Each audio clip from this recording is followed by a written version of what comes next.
Good morning. Thank you for joining me today.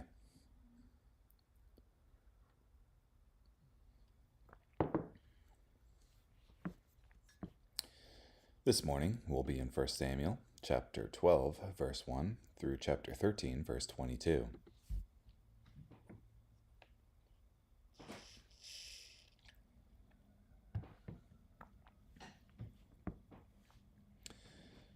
Samuel said to all Israel, I've done everything you requested. I have given you a king. Now look, this king walks before you. As for me, I am old and gray, and though my sons are here with you, I have walked before you from the time of my youth till the present day. Here I am. Bring a charge against me before the Lord and before his chosen king. Whose ox have I taken? Whose donkey have I taken? Whom have I wronged? Whom have I oppressed? From whose hand have I taken a bribe, so that I would overlook something? Tell me, and I will return it to you. They replied, You have not wronged us or oppressed us. You have not taken anything from the hand of anyone. He said to them, The Lord is witness against you, and his chosen king is witness this day, that you have not found any reason to accuse me. They said, He is witness. Samuel said to the people, The Lord is the one who chose Moses and Aaron, and who brought your ancestors up from the land of Egypt.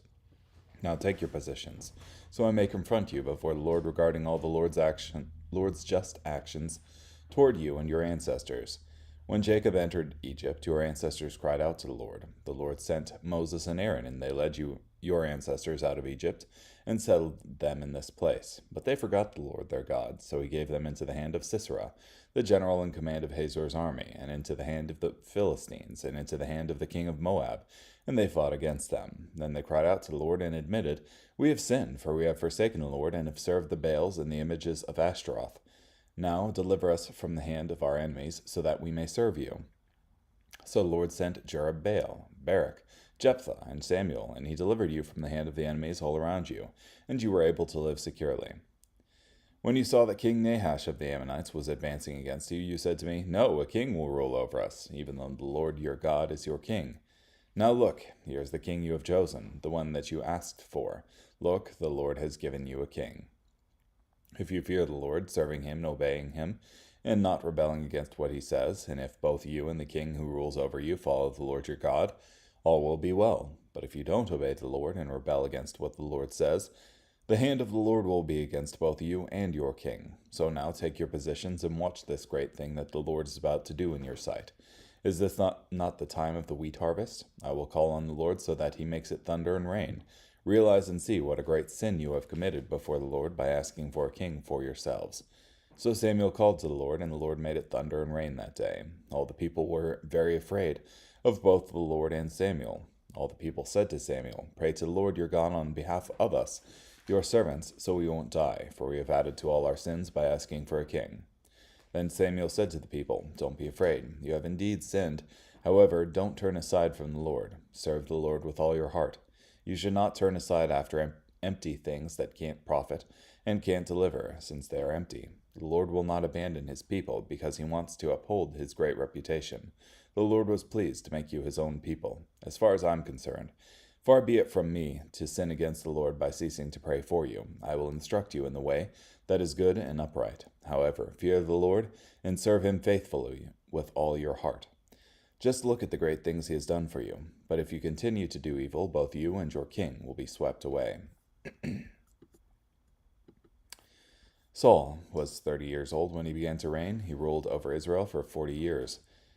Saul selected for himself 3,000 men from Israel. 2,000 of these were with Saul at Michmash and in the hill country of Bethel. The remaining 1,000 were with Jonathan at Gibeah, in the territory of Benjamin. He sent all the rest of the people back home. Jonathan attacked the Philistine outpost that was at Gibeah, and the Philistines heard about it. Then Saul alerted all the land, saying, Let the Hebrews pay attention. All Israel heard this message. Saul has attacked the Philistine outpost, and now Israel is repulsive to the Philistines. So the people were summoned to join Saul at Gilgal. For the battle with Israel, the Philistines had amassed 3,000 chariots, 6,000 horsemen, and an army as numerous as the sand on the seashore. They went up and camped at Michmash, east of Bethaven. The men of Israel realized they had a problem because their army was hard pressed. So the army hid in caves, thickets, cliffs, strongholds, and cisterns. Some of the Hebrews crossed over the Jordan River to the land of Gad and Gilead, but Saul stayed at Gilgal. The entire army that was with him was terrified. He waited for 7 days, the time period indicated by Samuel, but Samuel did not come to Gilgal, and the army began to abandon Saul. So Saul said, "Bring me the burnt offering and the peace offerings." Then he offered a burnt offering. Just when he had finished offering the burnt offering, Samuel appeared on the scene. Saul went out to meet him and greet him. But Samuel said, "What have you done?" Saul replied, "When I saw that the army had started to abandon me, and that you didn't come at the appointed time, and that the Philistines had assembled at Michmash, I thought, now the Philistines will come down on me at Gilgal, and I have not sought the Lord's favor. So I felt obligated to offer the burnt offering." Then Samuel said to Saul, "You have made a foolish choice. You have not obeyed the commandment that the Lord your God gave you. Had you done that, the Lord would have established your kingdom over Israel forever, but now your kingdom will not continue. The Lord has sought out for himself a man who is loyal to him, and the Lord has appointed him to be leader over his people, for you have not obeyed what the Lord commanded you." Then Samuel set out and went up from Gilgal to Gibeah in the territory of Benjamin. Saul mustered the army that remained with him. There were about 600 men. Saul, his son Jonathan, and the army that remained with them stayed in Gibeah in the territory of Benjamin, while the Philistines camped in Michmash. Raiding bands went out from the camps of the Philistines in 3 groups. One band turned toward the road leading to Ophrah by the land of Shual. Another band turned toward the road leading to Beth-horon, and yet another band turned toward the road leading to the border that overlooks the valley of Zeboim in the direction of the desert. A blacksmith could not be found in all the land of Israel, for the Philistines had said, "This will prevent the Hebrews from making swords and spears." So all Israel had to go down to the Philistines in order to get their plowshares, cutting instruments, axes, and sickles sharpened. They charged 2/3 of a shekel to sharpen plowshares and cutting instruments, and 1/3 of a shekel to sharpen picks and axes, and to set ox goads. So on the day of the battle, no sword or spear was to be found in the hand of anyone in the army that was with Saul and Jonathan. No one but Saul and his son Jonathan had them.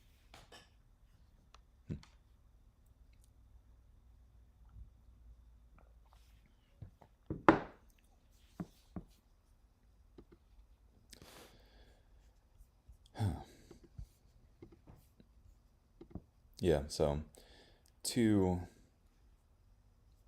parts here, essentially. Samuel calling together all Israel and convicting them of the sin of asking for a king to rule over them instead of God to rule over them. And then it rained and thundered because of that. But Samuel ended it with an admonition that both the people and the king should fear God and serve him.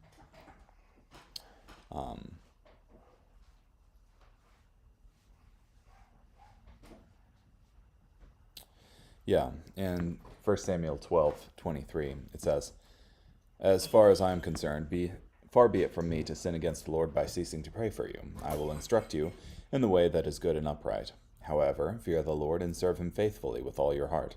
Just look at the great things he has done for you. But if you continue to do evil, both you and your king will be swept away." So, admonition to do good and to reject evil.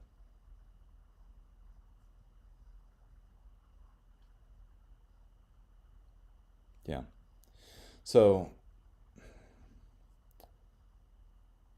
Saul then goes up and attacks this Philistine outpost. And it was a trigger, essentially, that brought all of the Philistines on Israel. And they were greatly outnumbered. I mean, for the battle with Israel in 1 Samuel 13:5, the Philistines had amassed 3,000 chariots, 6,000 horsemen, and an army as numerous as the sand on the seashore. And by the time Samuel got to the army, Saul's force was whittled down to 600 men. So, yeah. and the rest of the army was hiding in bushes and down in wells, and some had even deserted and gone over to the Philistine side.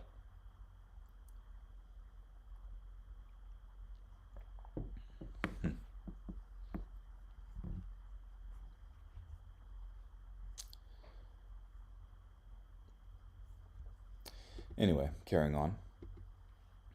John chapter 7, verses 1 through 29.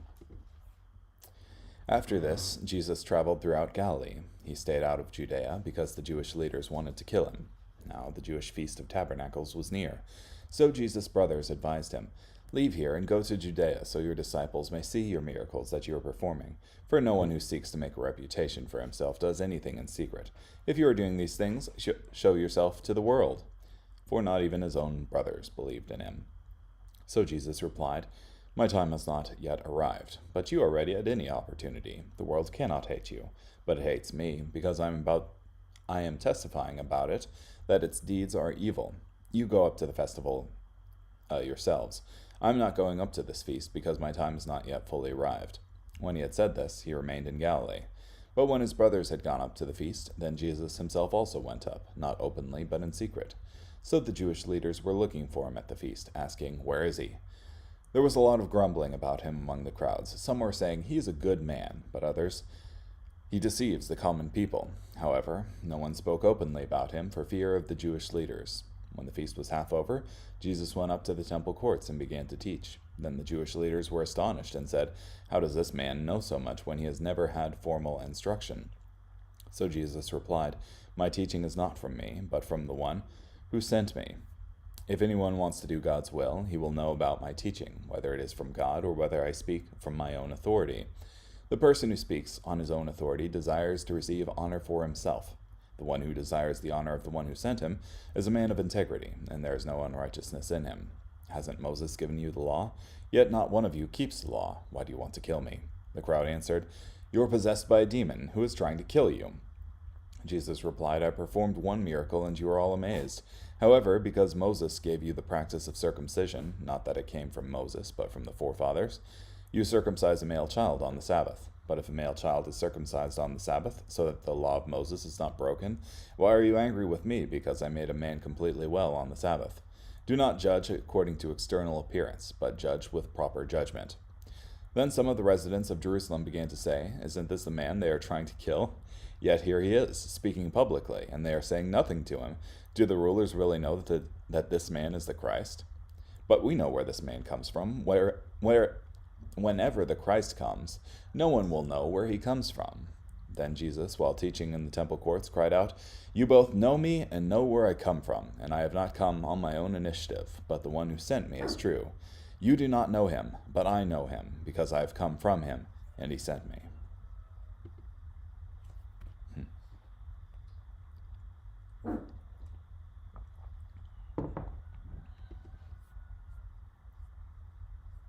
It's interesting. Just reading through John again here, how much public unrest Jesus stirs up as part of his ministry. Got a guard dog here warning me that something's happening.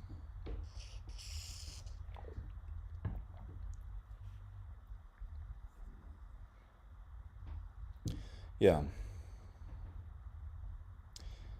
John emphasizes that not even Jesus' own brothers believed him about what he was doing.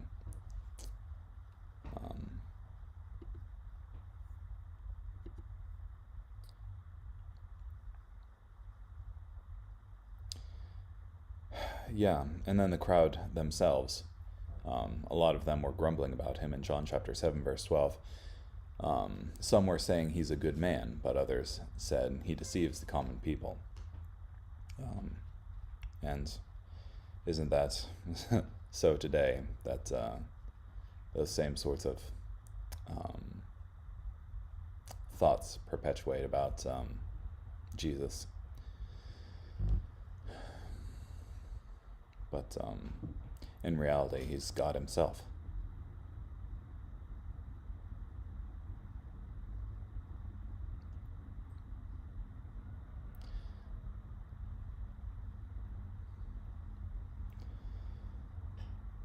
Yeah, in John 7:17, if anyone wants to do God's will, he will know about my teaching, whether it is from God or whether I speak from my own authority. And I think this is similar to something Ray Comfort says, in that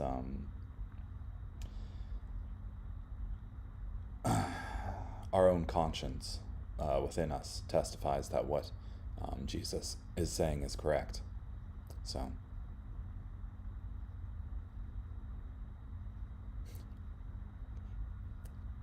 and then John chapter 7, verse 20, the crowd answered, "You're possessed by a demon. Who is trying to kill you?"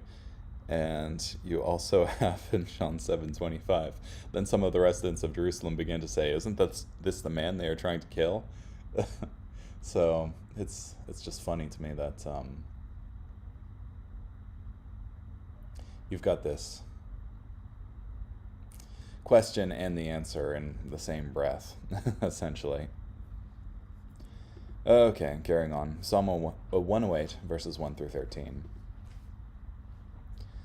I am determined, O God. I will sing and praise you with my whole heart. Awake, O stringed instrument and harp. I will wake up at dawn. I will give you thanks before the nations, O Lord. I will sing praises to you before foreigners. For your loyal love extends beyond the sky, and your faithfulness reaches the clouds. Rise up above the sky, O God. May your splendor cover the whole earth. Deliver by your power and answer me, so that the ones you love may be safe. God has spoken in his sanctuary. I will triumph. I will parcel out Shechem. The valley of Succoth I will measure off. Gilead belongs to me, as does Manasseh. Ephraim is my helmet, Judah my royal scepter, Moab is my wash basin. I will make Edom serve me. I will shout in triumph over Philistia. Who will lead me into the fortified city? Who will bring me into Edom? Have you not rejected us, O God? O God, you do not go into battle with our armies. Give us help against the enemy, for any help men might offer is futile. By God's power we will conquer. He will trample down our enemies. Yep. Saul would have done well to reflect on this. That it's not by men's power that a war is won, but by the power of God. Carrying forward, Proverbs 15, verse 4. Speech that heals is like a life-giving tree, but a perverse tongue breaks the spirit.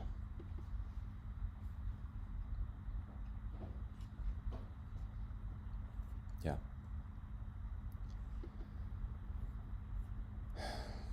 So, let's aim to build up with our words and not tear down.